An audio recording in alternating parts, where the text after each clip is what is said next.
Hi, Catherine. You have indeed been a very diligent bodhisattva. I'm very happy that you have fulfilled your vow of participating in the Lunar July Dharma services in full. Thank you, Venerable Tong. I can't believe I could make it either. I'm always afraid that something might come up at the last minute, but I'm really grateful that I get to attend all the Dharma services. This is my first time that I participated in all the sessions. I'm very touched by the service and feel so motivated now. Well, Venerable Master Xingyun did say that a temple is like a gas station. Sometimes you just need some time for yourself to recharge spiritually again. And during the Dharma service, you are connecting with the Buddhas and Bodhisattvas through the Dharma teachings, and also reconnecting with yourself through repentance and making vows. I do feel that I learned more about the Dharma this whole week, especially from listening to the Dharma teachings by the Venerables after the service. Oh, this reminds me. I think I hear that there will be Dharma classes starting in September. Yes, indeed. Many of our classes are starting in September. Not just Dharma and meditation classes, but also flower arrangements, Chinese instruments, and cooking class as well. So come to one of our classes. Or if you're too busy to commit to a whole semester of class, you can volunteer in a temple when you are free. Oh, I would love to volunteer. Venerable Tong, I can't stop thinking about what you said to me the last time. You said that repentance is only the first part. The second part is to give rise to vows. What does it mean to give rise to vows? Does it mean we are making a promise to the Buddha? Well, let me ask you, Catherine. Do you make New Year resolution during the start of every new year? Yes, I do, though I'm not very good at keeping it. Well, when you are in school, did you make study plans? I did, and I actually followed through my plans. What about work? You are now having a very successful career, so you must have plans and targets that you are working towards. Yes, I do plan out my monthly and yearly targets and try to work them out. Well, Catherine, making New Year resolutions, study plans, or work target is quite similar to what giving rise to aspiration is all about. But, just as you've said, it is easier to make a resolution than keeping it. This brings to mind of a story. So once there was a practitioner who had attained arhathood. One day, he went out with his disciple who followed along and carrying his luggage. Suddenly, the disciple thought to himself, "The world is full of disasters and calamities, and sentient beings have so many sufferings and obstacles. I should aspire to have great loving kindness and compassion of a bodhisattva to liberate sentient beings." The Arhat teacher read his mind and knew that his disciple had given rise to the mind of a bodhisattva. So he stopped and turned around to his disciples. "Give me the luggage. You should walk in front." The disciple did not understand why, but he nevertheless obeyed his teacher's words. After walking for a while, the disciple saw a puddle of water under his foot, with thousands of ants trapped in the water. He thought to himself, "Gosh, the world is so big, and there are so many sentient beings. I cannot even save the ants in the puddle. How will I ever be able to save all sentient beings?" His teacher, who was walking behind him, read his mind again and said, "Take the luggage back and walk behind me." So this little story shows us how difficult it is to sustain an aspiration that has arisen. So, what can I do? How can I hold firm to my resolutions? Well, as Venerable Master Xing Yun said in Buddha Dharma Pure and Simple, making vows is like studying, as one needs to keep improving. Initially, a small vow is made, but needs to be gradually expanded so that the power of one's vows is continuously sublimated. Instead of running before we can walk, we should start from baby steps. As Venerable Master said, the power of aspiration can do its wonders. For example, when we aspire to eat, the food will taste delicious. When we aspire to sleep, we will slumber peacefully. When we aspire to be a good person, we will be perfectly happy and willing to do a good deed. Our mind is like a field, or beach, or a new shoreline. Developing our field of mind brings out our potentials. When our mind makes an aspiration, the quality of everything we do changes.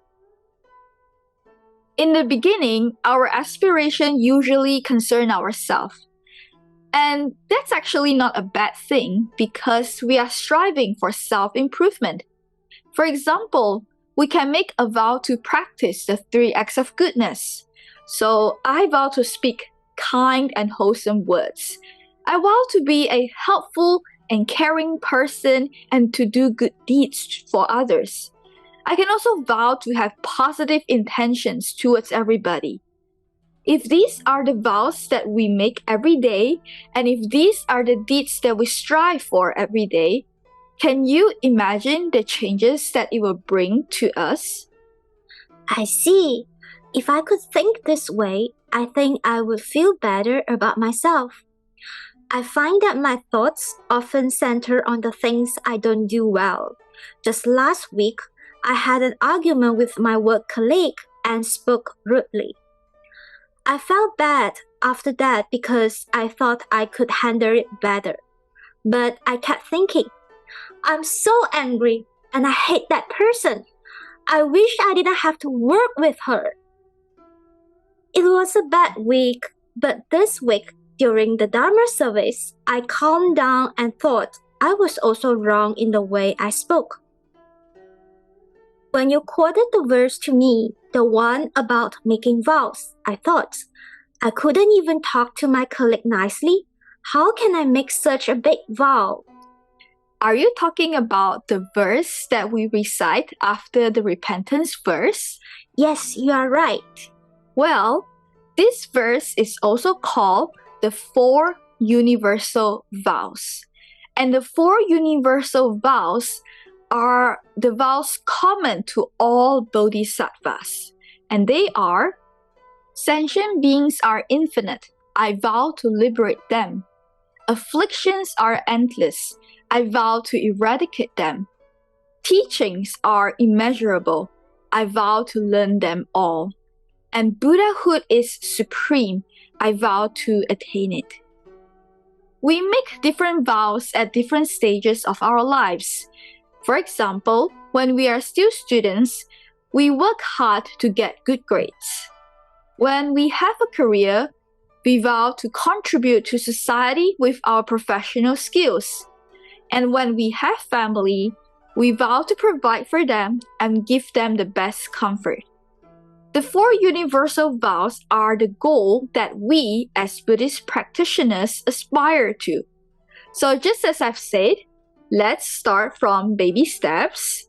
As Venerable Master explains, liberating sentient beings is not just a saying, it is a cultivation that we can do in daily life. And this can be done by cherishing and not wasting time, by appreciating wealth instead of squandering it, and be thrifty and frugal instead of being extravagant, or by protecting nature and preventing pollution and damage. All of these actions can help liberate all beings, which is the first vow. In the past, some practitioners would not take a single step forward unless they were paying homage to the Buddha, and they would not light a candle unless they were reading the sutras. So protecting the ecosystem and valuing resources are the foundation of the first vow. Sentient beings are limitless. I vow to liberate them. The second vow is, afflictions are endless. I vow to eradicate them. The sutra describes afflictions as a burning fire, poisonous arrows, tigers and wolves, and dangerous pits that not only harm but also hinder our peace. Afflictions obstructs our true Buddha nature from being uncovered. For example, the three poisons, which are greed, anger, and ignorance, disturb our body and mind and cloud our wisdom. They obstruct us from progressing on the right path. Therefore, continuous self-reflection and repentance, which are what you are doing right now, Catherine, they are the best ways to eradicate our afflictions, purify our mind, so that we can be liberated and feel at ease. As for the third vow, people must acquire different skills and knowledge to make a living. But for Buddhist practitioners, we must have the Buddha Dharma on top of these skills and knowledge to liberate sentient beings. Therefore, it is necessary to learn the infinite teachings of Buddhism. A person who truly wants to learn the Dharma and walk the path to Buddhahood should be as accepting and boundless as the ocean. Therefore, we vow that even though the teachings are infinite, we still vow to learn them. And lastly, Buddhahood is supreme. I vow to attain it. It takes a long time, in fact 100 kalpas, to perfect the marks of excellent and notable attributes of a Buddha, and 3 Ashamkya kalpas to perfect our virtue and wisdom to attain Buddhahood. So from this we can know that success in cultivation does not come easy. However, if we can continue despite all the hardships, if we can aspire to make vows that motivate us to strive for the liberation for all sentient beings so that all can attain Buddhahood together, then this is truly Buddhahood is supreme. I vow to attain it. The scope of the 4 universal vows is infinite, but we start small. We start with helping the people around us to benefiting those we don't know. We start with improving our habits one at a time. We can also start with reading one book and acquiring one skill, to reading many books and learning many skills. As long as we can clearly see the path of Buddhahood in front of us, all of our practices are the nutrients that help us to grow and improve. I see. We start from a small vow and slowly expand it into a big vow. We start from ourselves and then to others. Very good. And before you leave, I'd like to share one last story. Do you know which bodhisattva is famous for their great vow? I know. It's Ksitigarbha Bodhisattva. He made the great vow. I shall not attain Buddhahood until all hells are empty. I shall not realize the Bodhi vow until all sentient beings are liberated. You are right.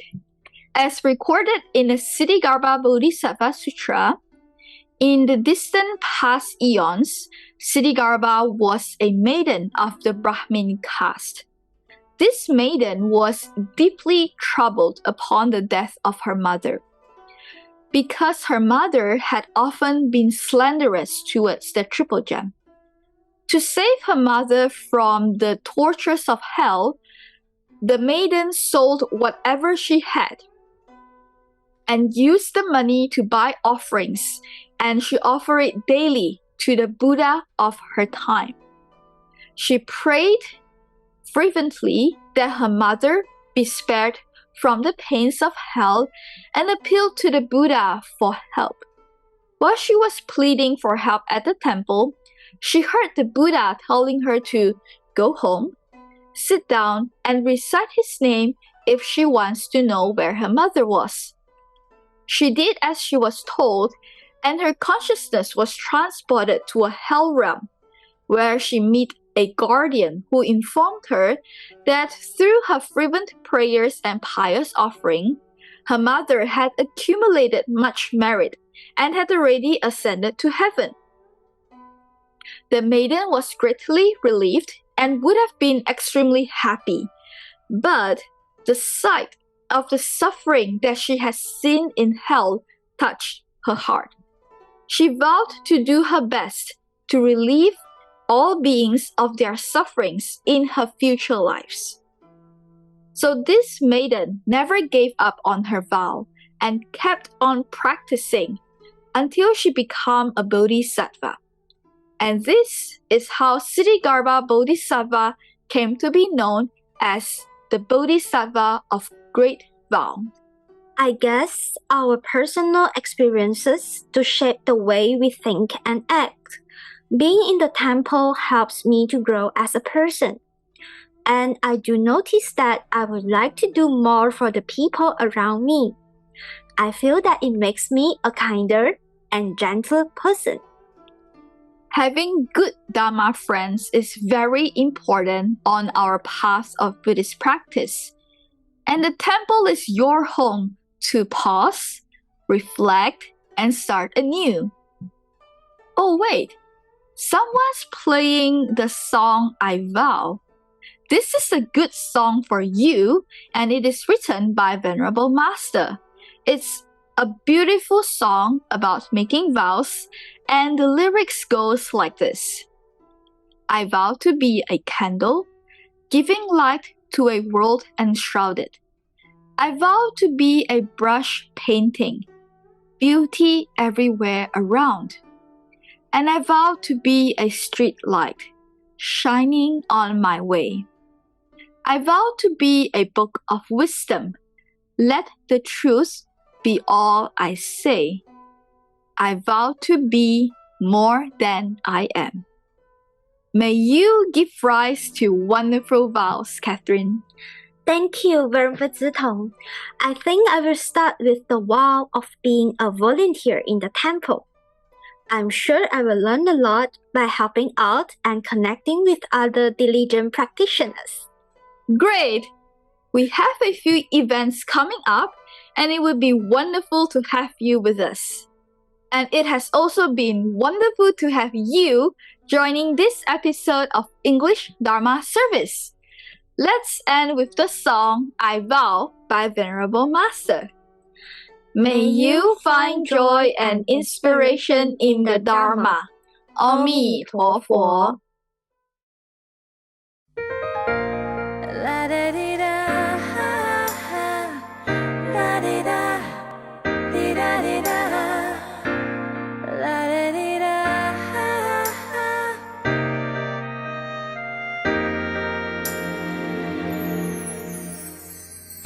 To be a candle, giving light to a world enshrouded. Vow to be a brush painting, beauty everywhere around. And vow to be a street light, shining on the way. Vow to be a book of wisdom. Let the truth be all you say, all you say. I vow to be, I vow to be, I vow to be more than I am. I vow to be, I vow to be more than I am.